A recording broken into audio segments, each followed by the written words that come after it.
Shamsul Haque Khan school and কলেজে নবম শ্রেণীর পাঠোন্নয়ন সভা অনুষ্ঠিত হয়েছে।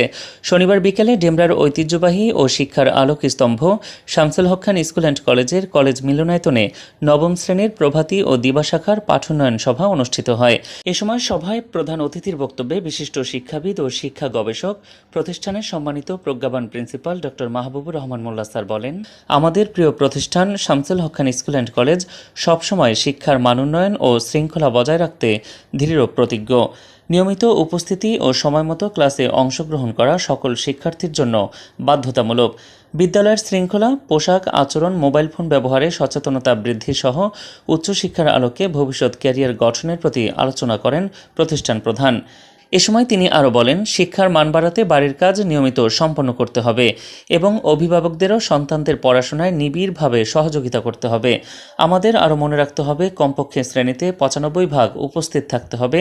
কুইজ পরীক্ষায় অংশ নেওয়া এবং অন্তত 50% নম্বর অর্জনের চেষ্টা করা প্রত্যেক শিক্ষার্থীর দায়িত্ব। নিয়মিত পাঠ চর্চা, শৃঙ্খলা ও সময় ব্যবস্থাপনার মাধ্যমে শিক্ষার্থীরাই এই প্রতিষ্ঠানের গৌরব আরও উজ্জ্বল করবে, এমনটাই প্রত্যাশা করেন প্রতিষ্ঠান প্রধান।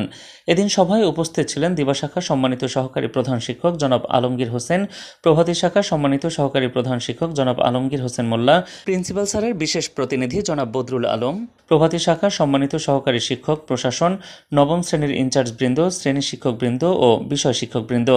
সভা শেষে প্রিন্সিপাল স্যারের উজ্জ্বল দৃষ্টিভঙ্গি ও শিক্ষার্থীদের উন্নয়নের প্রতি অঙ্গীকার সকলকে অনুপ্রাণিত করেছে।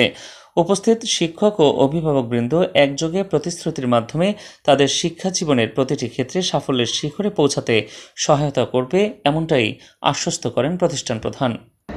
তারপরে কুইজ পরীক্ষায় উপস্থিত থাকতে পারবে না এবং কুইজ পরীক্ষায় মিনিমাম 50% নম্বর তার পেতে হবে। কারণ একটা সপ্তাহের পরে তার কুইজ পরীক্ষা হয়, কোন সাবজেক্ট 2 সপ্তাহের পরে হয়, তাহলে কেন তাকে আপনার এই কুইজ পরীক্ষায় মিনিমাম 50% নম্বর পাবে না? এই জন্য আপনাদেরকে বলে রাখি, আমাদের এই সন্তানেরা যারা আজকে যাদের নিয়ে আমরা এখানে সভা করছি, আমরা প্রথমে বলছি অপেক্ষাকৃত দুর্বল। কারণ আমি অনেক অভিভাবককে দেখতে পাচ্ছি, আমি খুব নিজে লজ্জিত বোধ করছি। তারা কেন এখানে? তাদের সন্তান, আপনার আমার সন্তান হলো জীবনের সব কিছু, আয় ব্যয় ইনকাম যা কিছু করি সন্তানদের জন্য। আমার অভিভাবকের পরীক্ষা গাড়িতে অতিক্রম করতে পারবেন। আপনি টিচার, আমার অভিভাবকরাও অত্যন্ত গুরুত্বপূর্ণ, আমার সন্তানরাও অনেক গুরুত্বপূর্ণ। আপনি পাবেন, কিন্তু এই টাইমে আপনি বের করে আপনার আমার কথা শোনে না।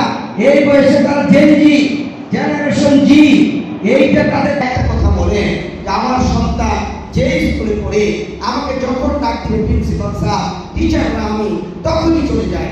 এই জন্য আমার প্রতিষ্ঠান, তারা আমাকে সহযোগিতা করার কারণে আজকে এই প্রতিষ্ঠান এই জায়গায় এসে দাঁড়িয়েছে। আমি আপনাদেরকে বিনীতভাবে অনুরোধ করব, আমার সন্তানরা অত্যন্ত ভালো, কিন্তু আমি ইন্টারনেট করতে পারি না। আমার শিক্ষকদের দৃষ্টি আকর্ষণ করছি, আপনারা তাদেরকে বিশেষভাবে দৃষ্টি দিবেন এবং তাদেরকে সুন্দরভাবে এগিয়ে যাওয়ার জন্য কাজ করবেন। আপনারা কি আমাদের সহযোগিতা করবেন? ইনশাআল্লাহ।